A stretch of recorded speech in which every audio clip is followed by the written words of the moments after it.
Pihak Rumah Sakit Angkatan Laut Jalamara Makassar menerima informasi adanya warga yang diduga terjangkit virus corona.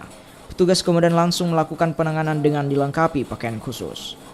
Dengan melibatkan dokter paru, penyakit dalam dan anestesi, penanganan pasien dilakukan secara bertahap. Tahap pertama yakni pasien yang terjangkit dimasukkan ke ruang isolasi instalasi gawat darurat.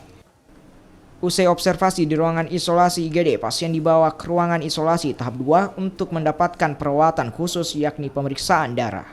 Serangkaian tahapan penanganan ini pun guna memastikan bahwa pasien yang awalnya mengeluh pusing, batuk, pilek, serta suhu tubuh tinggi usai berkunjung ke tempat saudaranya di Wuhan, Tiongkok beberapa hari yang lalu.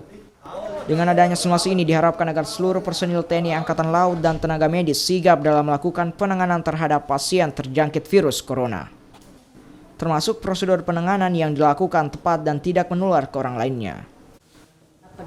Jadi settingannya disimulasikan seorang laki-laki yang datang dari luar negeri karena menjenguk istrinya, kemudian mengalami gejala-gejala seperti flu corona.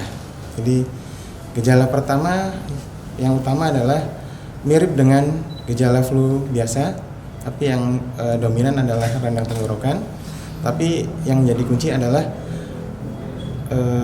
orang tersebut kurang lebih 2 minggu sebelumnya bepergian ke Cina atau kontak dengan masyarakat yang dicurigai menderita flu corona. Demikian. Sementara itu, Rumah Sakit Angkatan Laut pun telah menyiapkan 1 ruang isolasi dengan dilengkapi 3 tempat tidur serta 3 tim medis juga telah disiapkan yang bertugas secara bergantian dalam menangani jika adanya warga Kota Makassar yang terjangkit virus corona. Rama Pratama, Kompas TV.